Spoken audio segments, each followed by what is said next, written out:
En aquel tiempo, los sordos oirán las palabras del libro, y los ojos de los ciegos verán en medio de la oscuridad y de las tinieblas. Entenderán, Ministerio de Sordos y Sordociegos de la Iglesia Bíblica del Señor Jesucristo.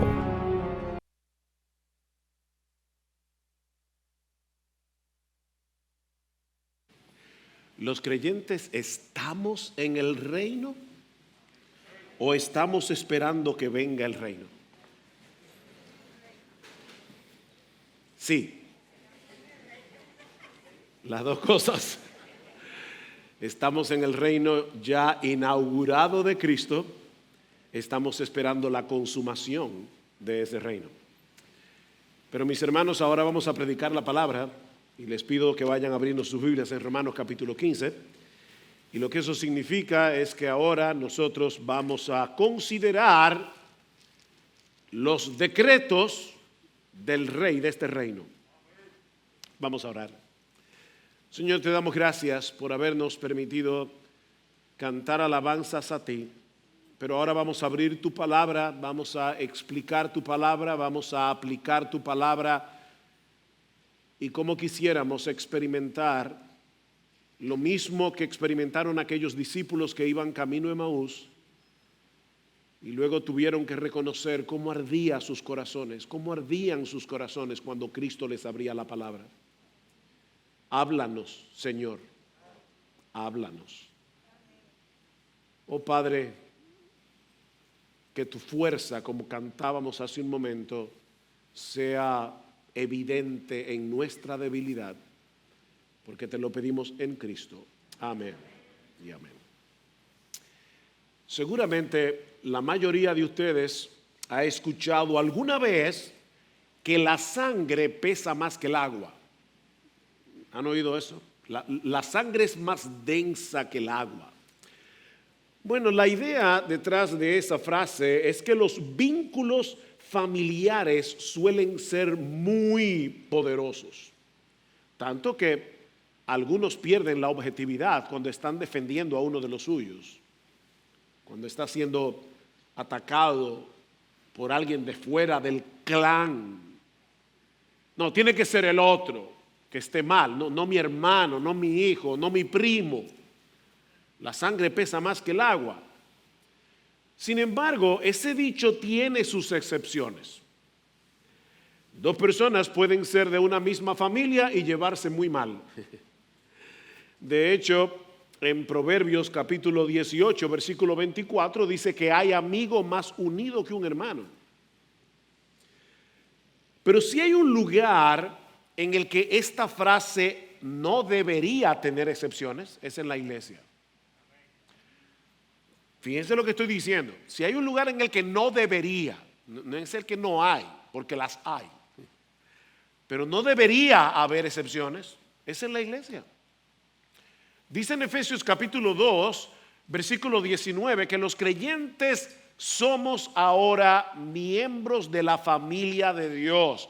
Los creyentes somos una familia debido a la sangre que Cristo derramó en la cruz. Ahora le pertenecemos a Él y nos pertenecemos unos a otros.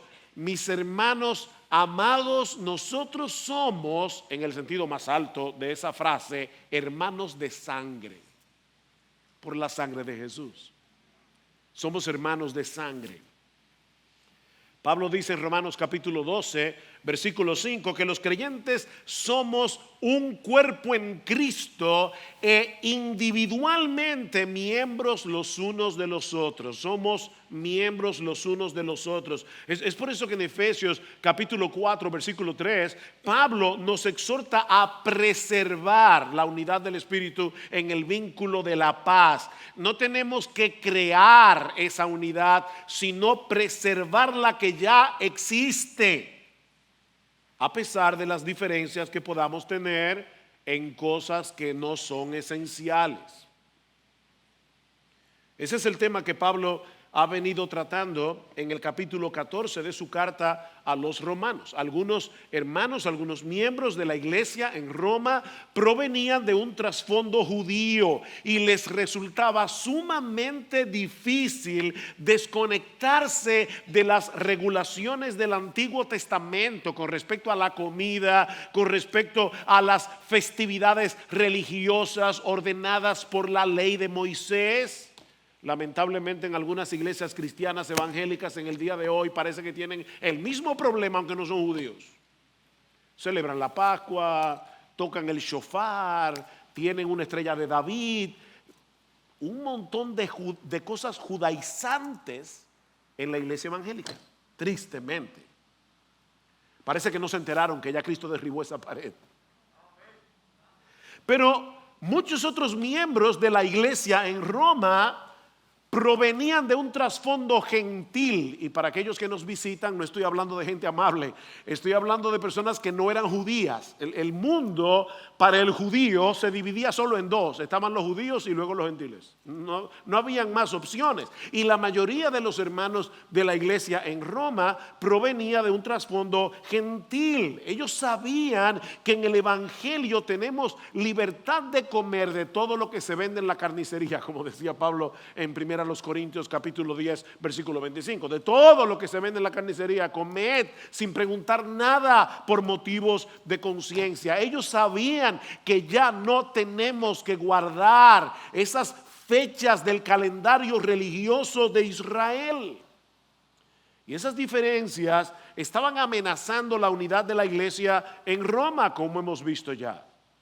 Los creyentes que tenían más escrúpulos de conciencia, y a los que Pablo les llama débiles en la fe, o sea, ellos no estaban seguros si por su cristianismo ellos podían hacer ciertas cosas. Ellos decían, yo no creo, por eso eran débiles en su fe, yo no creo que yo deba comer carne de cerdo, yo no creo que yo deba dejar de guardar la Pascua. Eran débiles en su fe. Y esos creyentes débiles estaban juzgando a los fuertes. Estaban condenando a los fuertes por el uso de su libertad cristiana. Mientras que los creyentes que tenían una conciencia mejor informada, los hermanos fuertes, ellos estaban menospreciando a los débiles en la fe y estaban siendo insensibles en el uso de su libertad. De manera que ambos grupos estaban faltándole a la ley del amor y estaban mal representando a Jesús. Mis hermanos, solo puede haber unidad en la iglesia cuando todos nos vestimos de Cristo, en dependencia del Espíritu. Y esa unidad, esa armonía glorifica a Dios, como vemos en los primeros 13 versículos del capítulo 15 de la carta a los Romanos, que ya Eric leyó hace un momento y que vamos a considerar en la mañana de hoy. Noten el versículo 6: para que unánimes a una voz glorifiquéis al Dios y Padre de nuestro Señor Jesucristo. Yo quiero que ustedes disfruten de unidad y armonía. ¿Para qué? Para que puedan glorificar a Dios. Versículo 7: por tanto, aceptaos los unos a los otros, como también Cristo nos aceptó para la gloria de Dios. Versículo 9: Cristo vino para que los gentiles glorifiquen a Dios. Por su misericordia, la unidad y armonía en la iglesia glorifican a Dios. Y lo que vamos a ver en esta mañana es que en estos 13 versículos de Romanos 15 hay básicamente dos exhortaciones. Y obviamente, mis hermanos, nosotros queremos ver el bosque, no podemos detenernos a ver cada árbol. Pero hay dos exhortaciones aquí. La primera es que en vez de vivir para agradarte a ti mismo, debes procurar el bienestar de tus hermanos en la fe. En vez de vivir para agradarte a ti mismo, debes procurar el bienestar espiritual de tus hermanos en la fe. Noten el versículo 1. Así que nosotros, los que somos fuertes, debemos sobrellevar las flaquezas de los débiles y no agradarnos a nosotros mismos. ¿Se dan cuenta cómo Pablo se coloca a sí mismo en el grupo de los fuertes? Nosotros que somos fuertes. Ahora, esto es algo sorprendente si tomamos en cuenta el trasfondo religioso del apóstol Pablo. Pablo no solamente pertenecía al judaísmo, sino que Pablo llegó a ser un judío sumamente escrupuloso en el cumplimiento de la ley. En su carta a los Gálatas, Pablo dice de sí mismo que él aventajaba a muchos de sus compatriotas mostrando mucho más celo por las tradiciones de mis antepasados. O sea, Pablo dice, busca cualquier judío, yo era más celoso que él. Al punto que llegó a perseguir a la iglesia. Pablo era un hombre con celo por su ley. Pablo se esforzaba en cumplir al pie de la letra todas las regulaciones de la ley. Pero cuando se encontró con Cristo en su camino a Damasco, Pablo tuvo que releer todas las escrituras que había aprendido desde niño, pero ahora teniendo puestos los lentes de Jesús. Y yo tengo particularmente la opinión, y otros opinan igual, pero esto es una especulación, que cuando dice que Pablo se fue a Arabia por 3 años, la región que se conoce como Arabia en aquellos días no es la que nosotros conocemos hoy como Arabia, era una región bastante desértica, y algunos se preguntan, ¿qué hizo Pablo esos 3 años en Arabia, en esa región donde casi no había gente? Bueno, yo creo que Pablo se sentó a leer su Biblia otra vez y a decir, yo estaba confundido, déjame volver a reaprenderlo todo, viendo a Jesús en cada parte del Antiguo Testamento. Y de esa manera Pablo llegó a comprender que todas esas regulaciones, todas esas ceremonias de la ley no eran más que una sombra que apuntaba hacia Jesús. Una sombra. Su entendimiento del evangelio liberó su conciencia. Pablo adquirió una nueva perspectiva de la vida. De manera que Pablo pudo haberle dicho a los hermanos fuertes de Roma, nosotros somos los fuertes. Nosotros tenemos un mejor entendimiento del evangelio y de sus implicaciones. Por lo tanto, nos toca a nosotros decidir lo que se puede y no se puede hacer en la iglesia. ¿Eso fue lo que hizo Pablo? No. Eso es lo que yo creo que muchos haríamos si estuviéramos en el primer siglo. Nosotros somos los fuertes. No, mis hermanos. ¿Qué pasa en una iglesia donde los débiles son presionados a practicar las mismas cosas que se permiten los fuertes? Que los llevamos a pecar porque ellos no lo están haciendo con una limpia conciencia. Ellos siguen pensando que es pecado. ¿Recuerdan el ejemplo del bizcocho de la semana pasada? Mi amigo cumpleaños, quiero regalarle un bizcocho de Nutella o un bizcocho de ciruela. Yo me acuerdo que él me dijo una vez que era alérgico, no sé si a la ciruela o a la Nutella. Bueno, yo no tengo tiempo para averiguar eso ahora. Le voy a comprar el bizcocho y el que se toma un Benadryl. No, eso no es amor. Si yo tengo dudas de que algo puede ofender a mi Dios, ya ni siquiera hacerle daño a un hermano. Si yo tengo duda de que algo puede ofender a mi Dios, no lo debo hacer. Noten lo que dice Pablo en el versículo 14 de Romanos 14. Yo sé y estoy convencido en el Señor Jesús de que nada es inmundo en sí mismo, pero para el que estima que algo es inmundo, para él lo es. Los hermanos fuertes de Roma no podían decir, ahora todos aquí comemos jamón. No, porque los judíos creían que la carne de cerdo era una carne inmunda. Si nosotros los obligamos a comer jamón, los estamos obligando a pecar, aunque no sea pecado comer jamón. Versículo 23, pero el que duda, capítulo 14, si come se condena, porque no lo hace por fe, y todo lo que no procede de la fe es que pecado. ¿Han visto ustedes esos productos que vienen en una sola talla? En inglés se dice one fit for all. Ese producto le sirve a todos. No, la libertad cristiana no viene en una sola talla. La libertad cristiana no viene en una sola talla porque no todos tenemos las mismas convicciones en cuanto a lo que podemos y no podemos hacer en nuestra libertad. Aquellos que tienen una conciencia mejor informada deben recibir en amor a los débiles, ayudarlos con paciencia a seguir avanzando en su madurez y aún a tener la disposición de limitar su libertad en ciertas ocasiones. Versículo 2: cada uno de nosotros agrade a su prójimo en lo que es bueno para su edificación. Lo que Pablo nos está diciendo aquí no es, con un no bien grande, no es que debemos vivir para agradar a la gente. Eso es importante aclarar. Porque, mira mi hermano, la Biblia dice claramente que el que vive para agradar a la gente no puede vivir para agradar a Dios. O vive para una cosa o para la otra, pero no se puede las dos al mismo tiempo. Los que tratan de agradar a los demás obviamente para encontrar aceptación delante de ellos, tarde o temprano terminarán sacrificando su integridad.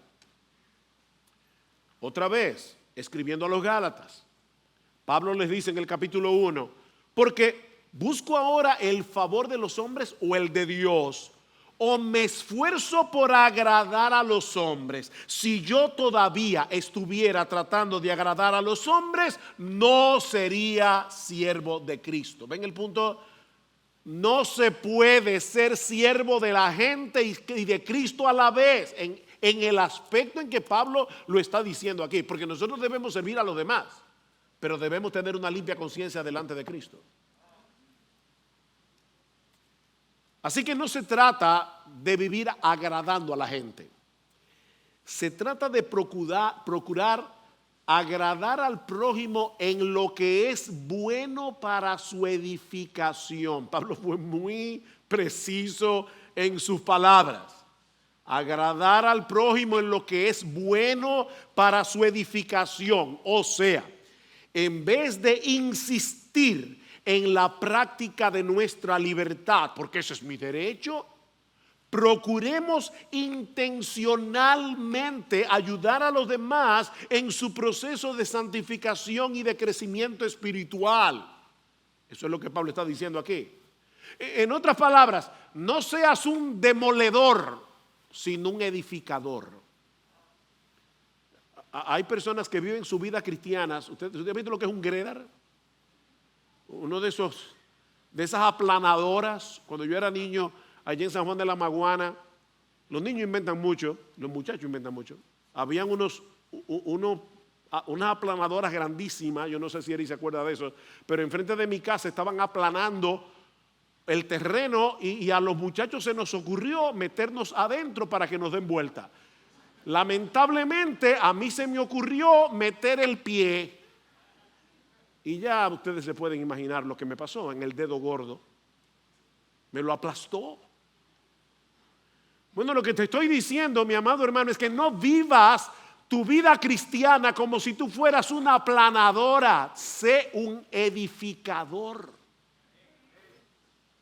Capítulo 14, versículo 19. Así que procuremos lo que contribuya a la paz y a la edificación mutua. No destruyas la obra de Dios por causa de la comida. Y el ejemplo que usa Pablo no puede ser más contundente. Versículo 3. Pues ni aun Cristo se agradó a sí mismo. Ni aun Cristo se agradó a sí mismo. Antes bien, como está escrito, los vituperios de los que te injuriaban a Dios, de los que injuriaban a Dios, cayeron sobre mí. Pablo está citando aquí el Salmo 69, versículo 9, un salmo que se cita mucho en el Nuevo Testamento y que se aplica proféticamente al Señor Jesucristo. Ese es el salmo que dice, el celo de tu casa me consume. Es un salmo profético. De manera que lo que este salmo está diciendo aquí es que en obediencia a su Padre y por amor a nosotros, Cristo decidió cargar sobre sí mismo toda la ira y todo el odio que una humanidad caída tiene contra Dios. Eso es lo que está diciendo. El odio que la humanidad te tiene a ti, oh Dios, yo lo tomé sobre mí por amor a mi pueblo. La muerte de Cristo en la cruz es el ejemplo supremo de alguien que puso a un lado su propio bienestar para llevar a cabo la obra de Dios en la salvación de los pecadores. Y nosotros no podemos limitar nuestra libertad por amor a los demás. Él no consideró ser igual a Dios como algo a que aferrarse, sino que se despojó a sí mismo, tomando forma de siervo, haciéndose obediente hasta la muerte y muerte de cruz, dice Pablo en Filipenses capítulo 2, y nosotros no podemos limitar nuestro menú. No podemos limitarnos en aquellas cosas que nos son lícitas hacer, pero en un momento dado y en un contexto particular nosotros sabemos que pueden hacer tropezar a otros. Tú no puedes limitarte. Entonces tú eres un esclavo de tu libertad, aunque suene raro. Tú eres un esclavo de tu libertad, no eres un esclavo de Jesús.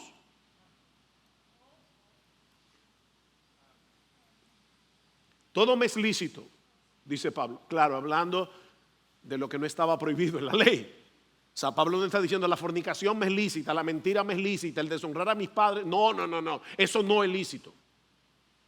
Pero aquellas cosas que Dios no ha prohibido, dice Pablo, todo me es lícito, pero no todo conviene. Todo me es lícito, pero no todo edifica.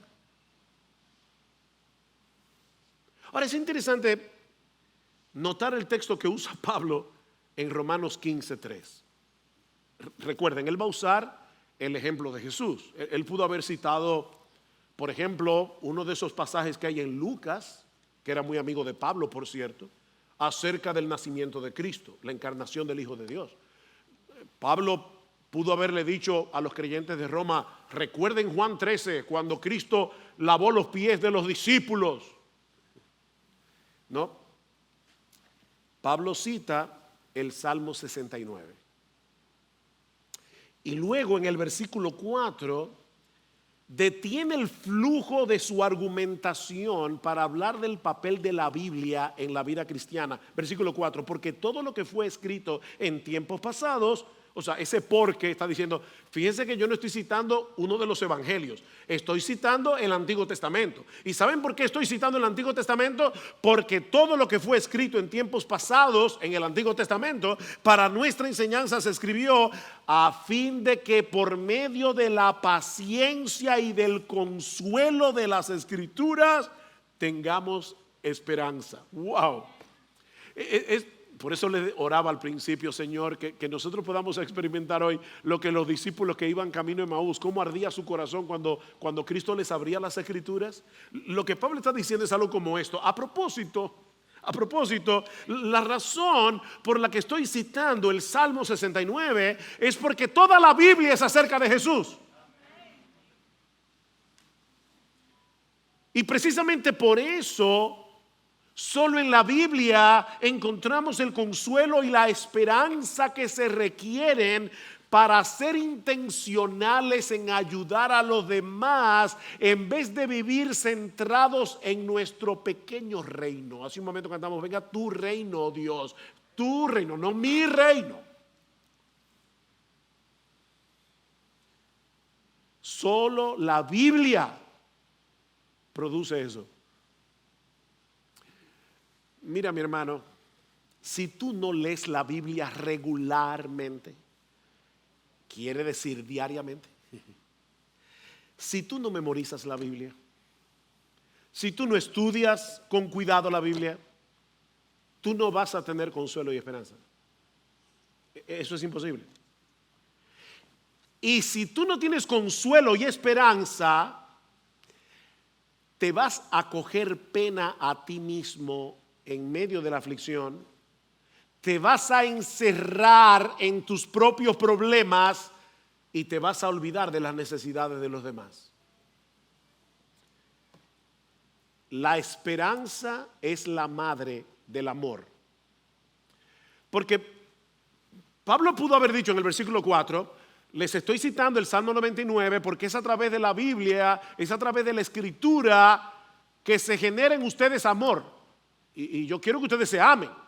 No, Pablo no dice que es a través de la Biblia que se produce en nosotros amor. Él dice que es a través de la Biblia que se produce la esperanza.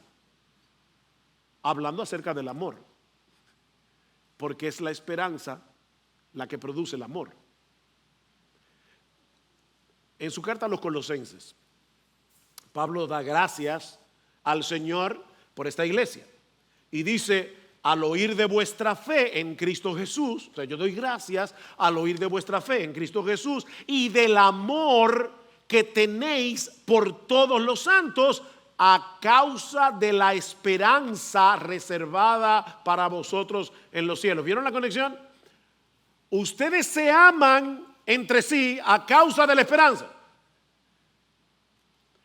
Escribiendo la carta a los hebreos, dice el autor, él les recuerda que ellos se habían compadecido de los presos, algo peligroso en aquellos días, porque muchos de esos presos estaban presos por ser cristianos. Si tú te arriesgabas a visitarlos en la cárcel, te arriesgabas a ser públicamente reconocido como cristiano y a sufrir la misma pena o alguna pena similar, como perder todos tus bienes, por ejemplo.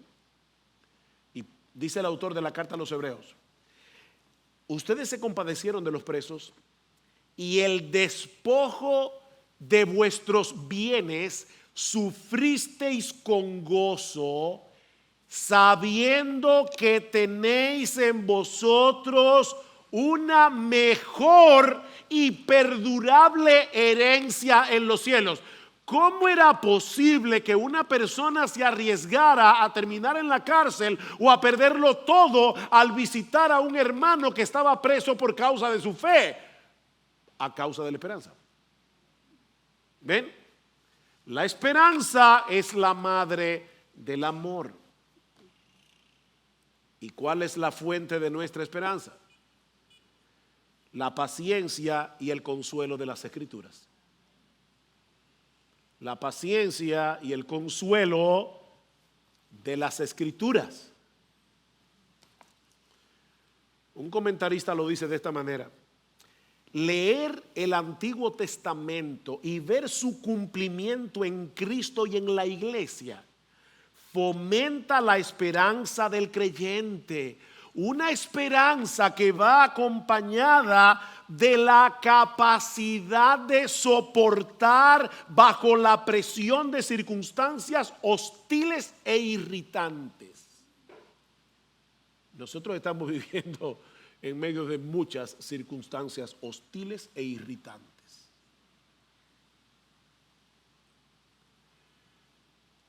Y cómo Dios nos anima, nos fortalece en medio de estas condiciones. Versículo 4. A fin de que por medio de la paciencia y del consuelo de las Escrituras tengamos esperanza.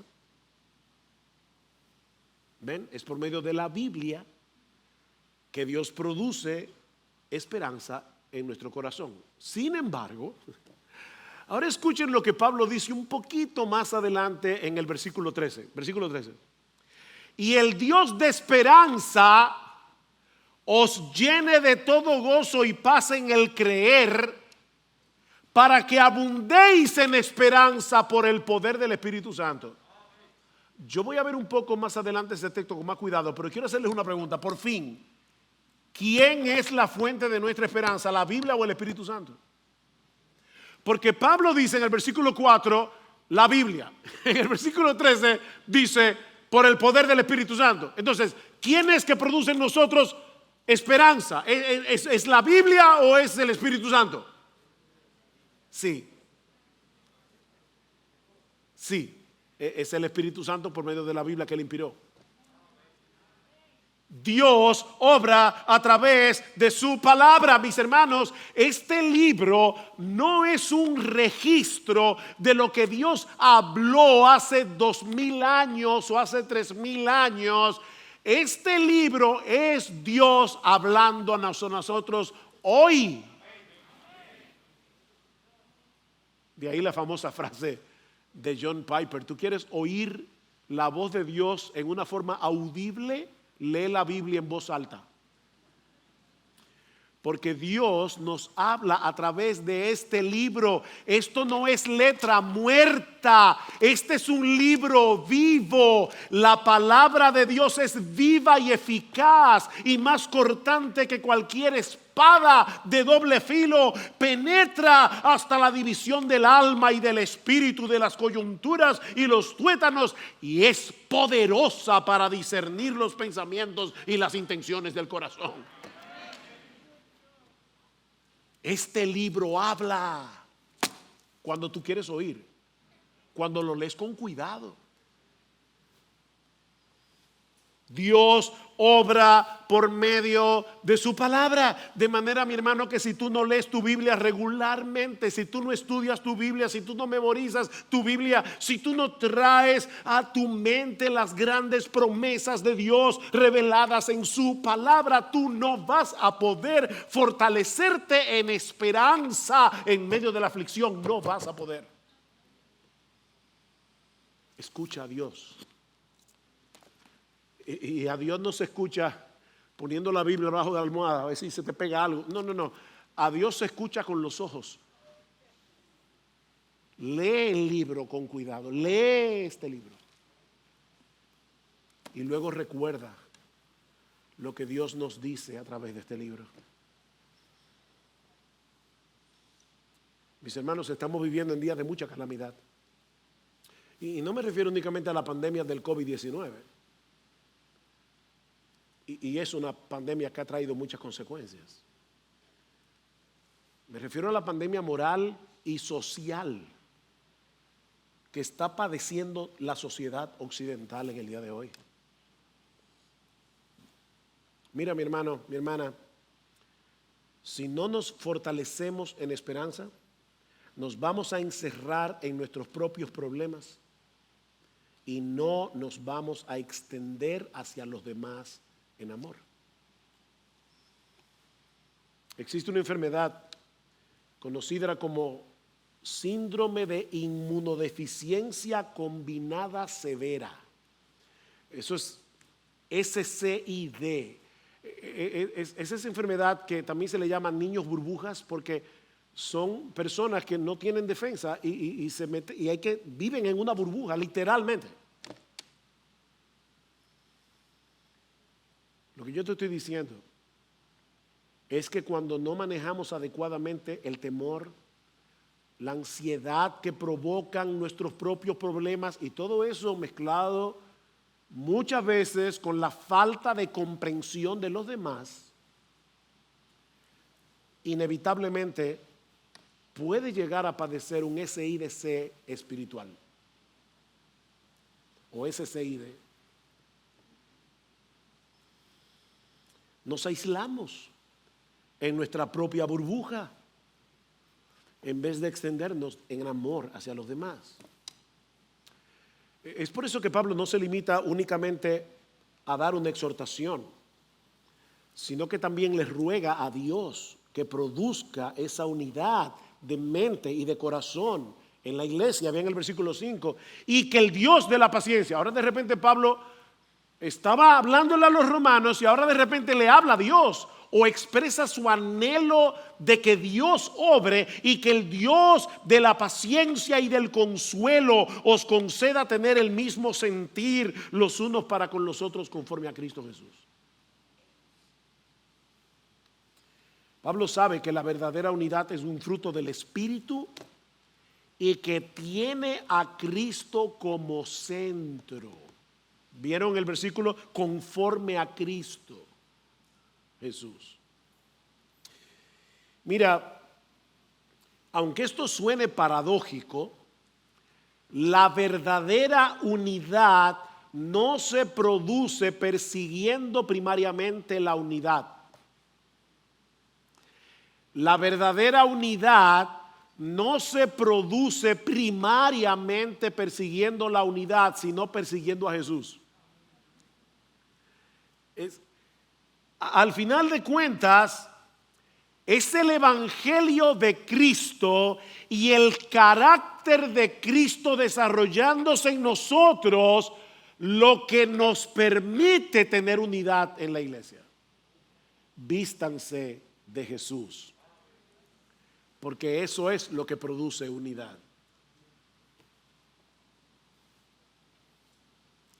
Hay un tipo de unidad, por ejemplo, la del movimiento ecuménico, que se intenta producir a costa del evangelio. Yo me acuerdo un corito que se hizo muy famoso cuando yo era nuevo creyente: no me importa la iglesia que vayas, si detrás del Calvario tú estás, si tu corazón es como el mío, dame la mano y mi hermano serás. Dame la mano, dame la mano. No, a mí sí me importa la iglesia que tú vayas. Es importante la iglesia que tú vas, porque hay iglesias que son apóstatas. La verdadera unidad no se produce a costa de la doctrina, no se produce a costa de las doctrinas cardinales de nuestra fe. Si tú no crees que Jesús es Dios, si tú no crees en la Trinidad, tú no eres mi hermano. Tú no eres mi hermano, no eres mi hermano. Si tú crees que la salvación es por obras y por la fe, las dos cosas obrando al mismo tiempo, si tú crees que la salvación se gana con tu esfuerzo personal, tú no eres mi hermano, tú no eres mi hermana.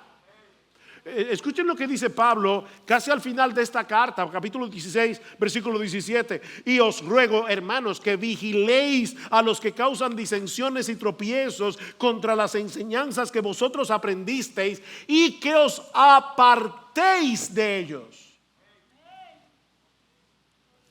Qué falta de amor. No, no, eso no es falta de amor, eso es fidelidad a Dios.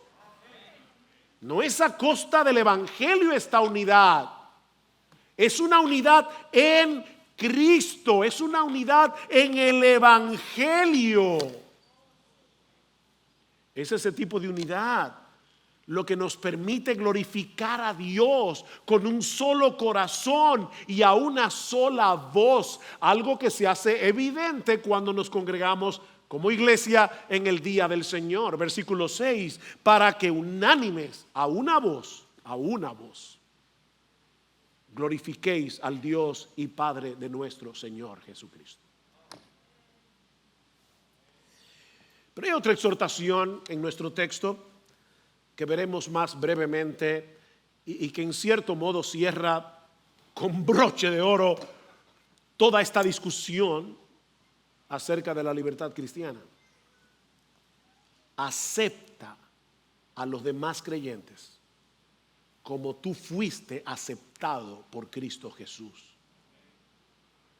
No solamente se trata de sobrellevar a los débiles, no de tolerarlos de mala gana, de sobrellevar sus debilidades, de ayudarlos a crecer, de amarlos en el Señor.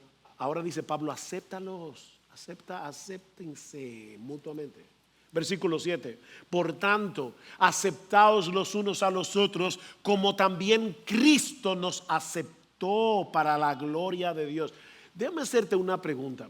¿En base a qué nosotros fuimos aceptados en la presencia de Dios? Fuimos adoptados como hijos en la familia de la fe. ¿Recuerdas Romanos 5:1? Habiendo sido justificados por la fe, tenemos paz para con Dios por medio de nuestro Señor Jesucristo. ¿Ves?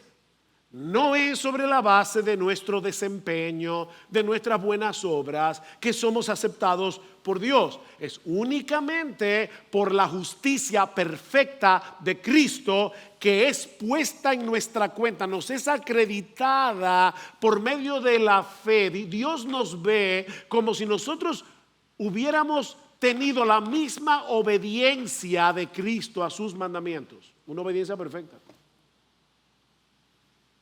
Esa es la buena noticia del Evangelio, que nosotros somos salvos por gracia, por medio de la fe sola. Esa palabra es importante. Por medio de la fe sola en la persona y la obra de nuestro Señor Jesucristo, a pesar de nuestras deficiencias. Pero ahora yo te tengo otra pregunta.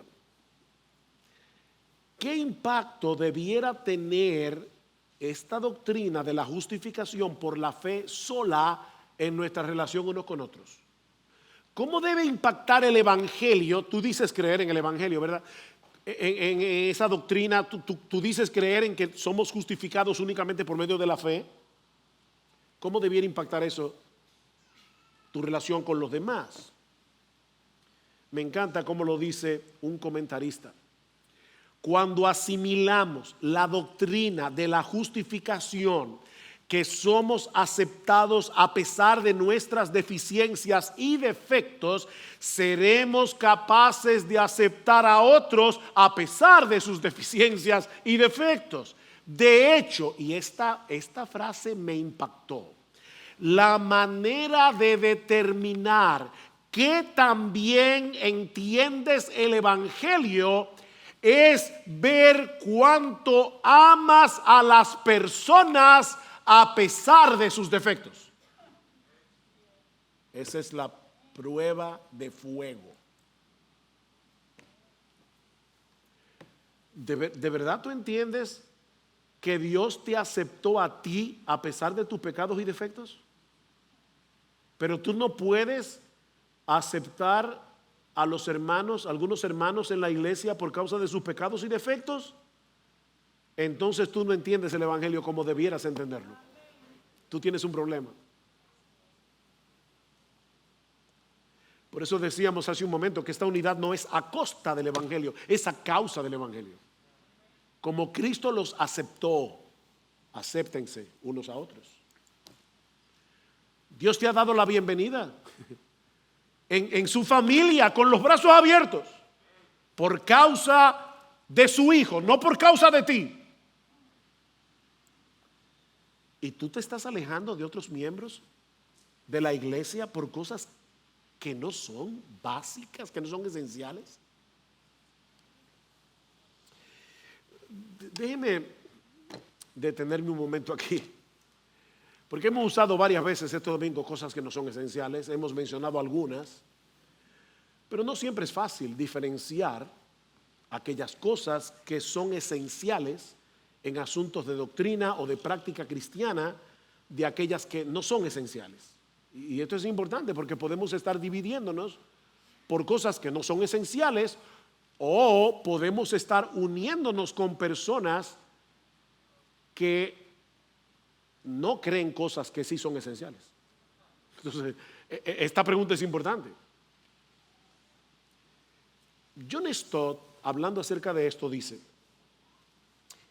aunque no siempre es fácil distinguir entre lo que es esencial y lo que no lo es, una guía segura es que los conceptos sobre los que las Escrituras hablan con voz clara son esenciales, mientras que aquellos asuntos sobre los cuales cristianos igualmente bíblicos, igualmente ansiosos por entender y obedecer las Escrituras, llegan a conclusiones diferentes, han de ser consideradas como cosas no esenciales.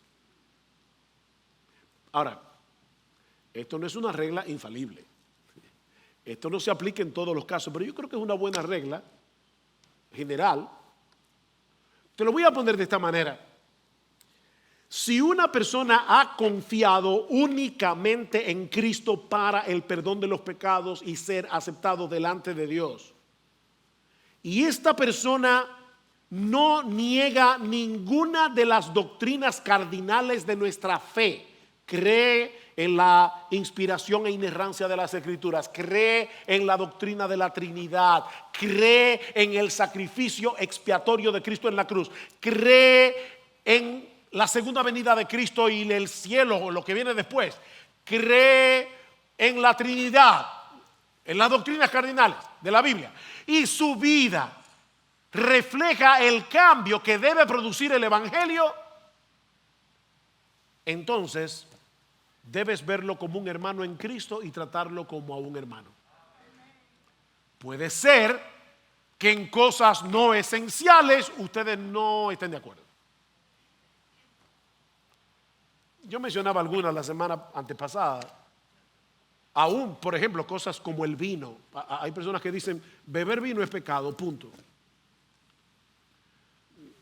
Y Pablo dice, no necesariamente, la borrachera es pecado. Pero yo no te voy a llevar a ti a beber vino si tú crees que beber vino es pecado. Yo me voy a abstener, pero en mi conciencia yo sé que tengo libertad de hacerlo.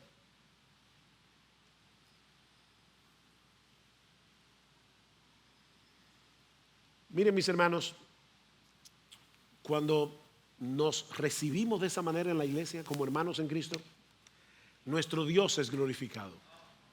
Porque es indudable que esa unidad solo puede producirla Él. En un club social, la gente se une porque tiene intereses comunes o porque pertenecen a la misma clase social, económica, pero no a la iglesia.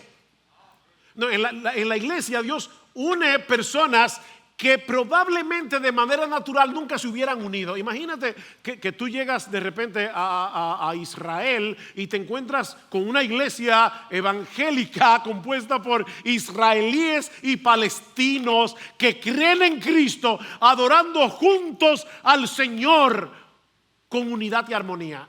Tú dices, wow, eso solo puede hacer el Espíritu Santo. Eso glorifica a Dios. Y eso era lo que Pablo esperaba que ocurriera en esta iglesia en Roma, compuesta por judíos y gentiles. Vean el versículo 8. Pues os digo que Cristo se hizo servidor de la circuncisión. Otra forma de decir, Cristo nació como judío. Él nació bajo la ley de una virgen judía, en una familia judía, en Belén de Judea. ¿Para qué? Para demostrar la verdad de Dios, para confirmar las promesas dadas a los padres y para que los gentiles glorifiquen a Dios por su misericordia. Oh, wow. De paso, ay, ese reloj. De paso, nosotros tenemos aquí uno de los argumentos más poderosos a favor del origen divino de la Biblia. ¿Saben cuál es? La unidad de toda la Biblia en la persona de Jesús. Cuando alguien me dice a mí, pruébame que ese libro es la palabra de Dios, yo le diría, no, pruébame tú que no lo es, porque las evidencias están ahí muy claras. Es imposible que un grupo de hombres en un lapso de tiempo de más de 1500 años haya escrito un libro donde todo gira en torno a una persona y su obra de redención. Explícame eso. Todas las promesas de redención dadas a los patriarcas se cumplen en Cristo. El Hijo de Dios se encarnó como un judío para mostrar la fidelidad de Dios en el cumplimiento de las promesas que Él le hizo a Abraham, a Jacob, a Isaac. ¿Para qué? Para que los gentiles glorifiquen a Dios por su misericordia al hacernos beneficiarios de una salvación que no se nos prometió primero a nosotros, sino a ellos. Y wow, qué sabiduría la que Dios le dio a Pablo, inspirado por el Espíritu, porque la mayoría de los hermanos fuertes de la iglesia de Roma, ¿de dónde venían? ¿De qué trasfondo? Eran gentiles. Y es como si Pablo les estuviera diciendo, no se olviden que la salvación viene de los judíos, como le dijo Cristo a la mujer samaritana, la salvación viene de los judíos. Así que no vienen con arrogancia a estos hermanos débiles en su fe, la mayoría de los cuales eran judíos, porque la salvación vino a través de ellos. Cristo era siervo de la circuncisión. Nunca olviden que Él era un judío. Pero por el otro lado, Pablo le está diciendo a los judíos de la iglesia en Roma convertidos a Cristo, no olviden que el plan original de Dios era bendecir a judíos y a gentiles, hacer un solo pueblo por medio de Cristo. Y ahora Pablo cita una serie impresionante de textos del Antiguo Testamento para probar su punto.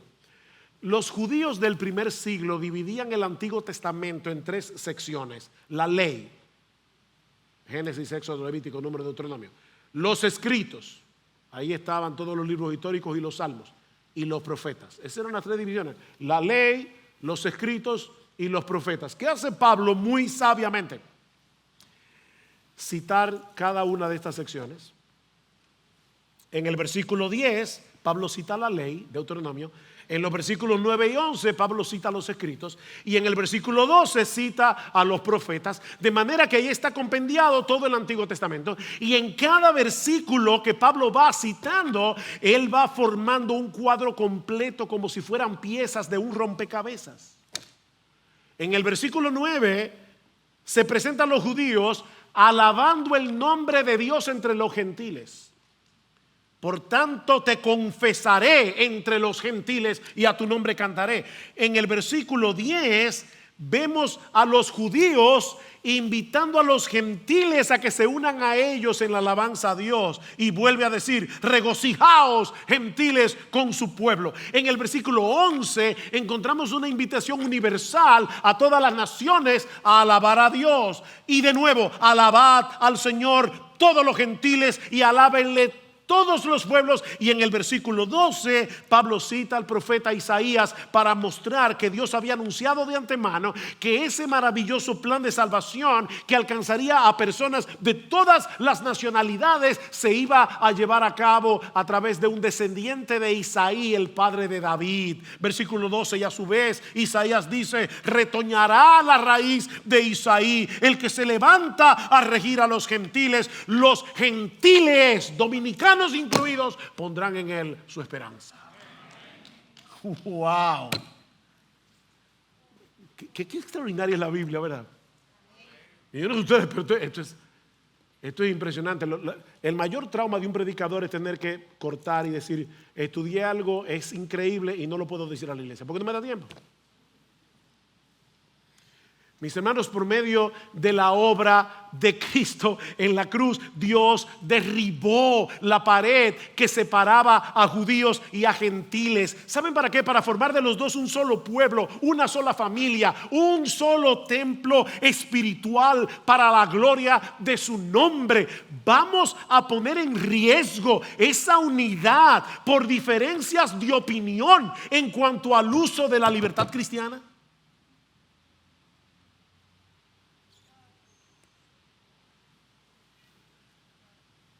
Y Pablo reconoce una vez más que aunque tú y yo somos responsables de preservar la unidad del Espíritu en el vínculo de la paz, como dice en Efesios 4, al final de cuentas Dios tiene que ayudarnos, porque esa unidad solo puede producirla Dios. Versículo 13, otra vez Pablo le ora al Señor: y el Dios de la esperanza os llene, que Él lo haga, os llene de todo gozo y paz en el creer, para que abundéis en esperanza por el poder del Espíritu Santo. Ven, en la oración anterior, los versículos 5 y 6, Pablo oraba al Dios de la paciencia y del consuelo para que podamos alabarle juntos.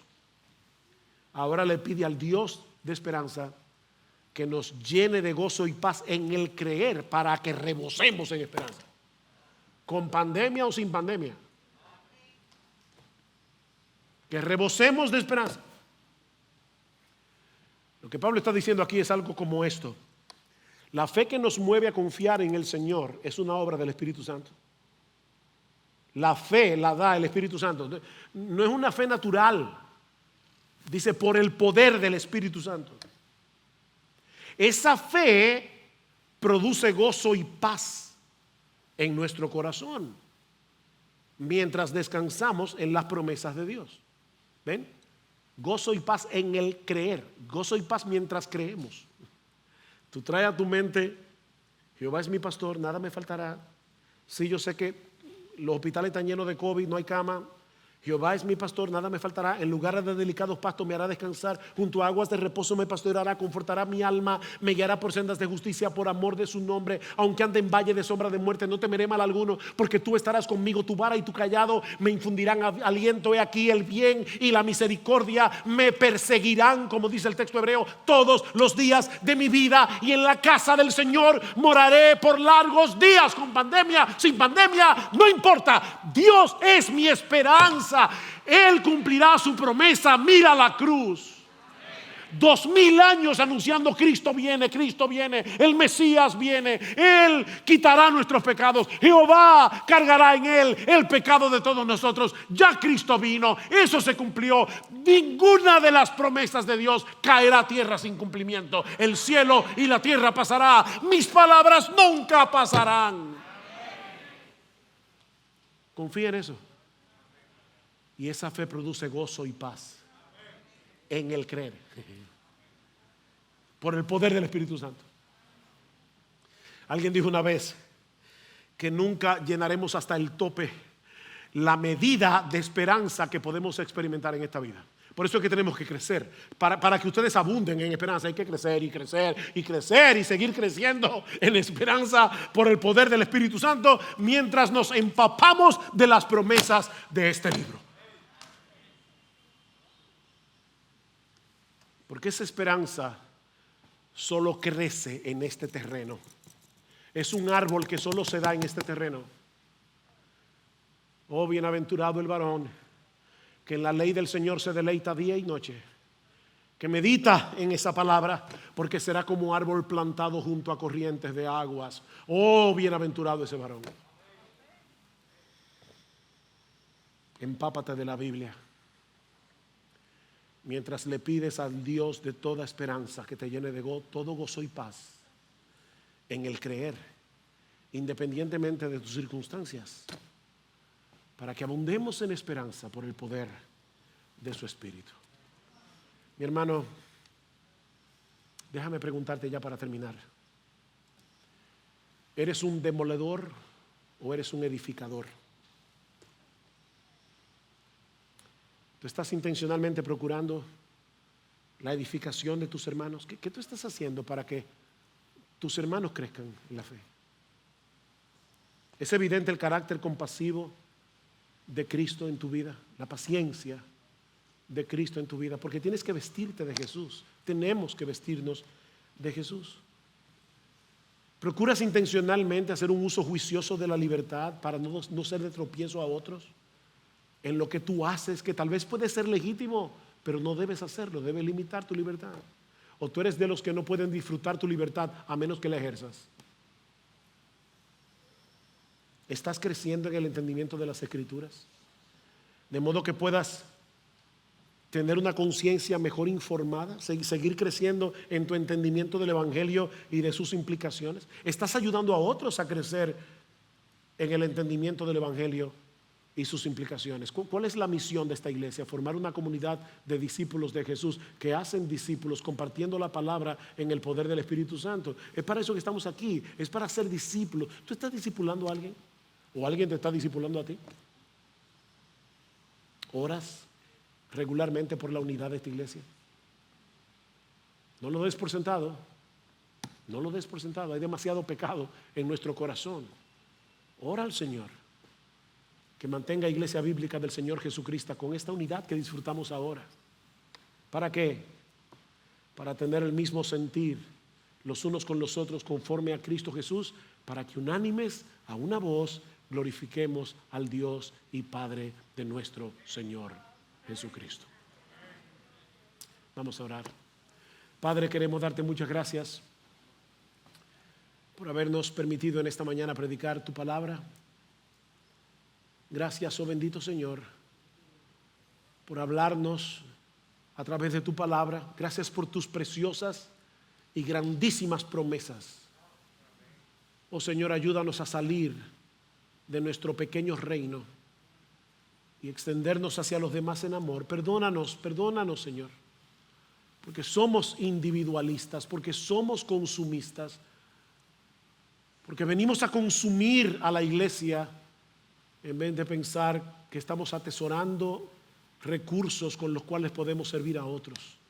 Perdónanos y ayúdanos. Oh Señor, ayuda a cada miembro de Iglesia Bíblica del Señor Jesucristo, sus pastores incluidos, a vestirse del Señor Jesucristo. Porque te lo pedimos en su nombre. Amén.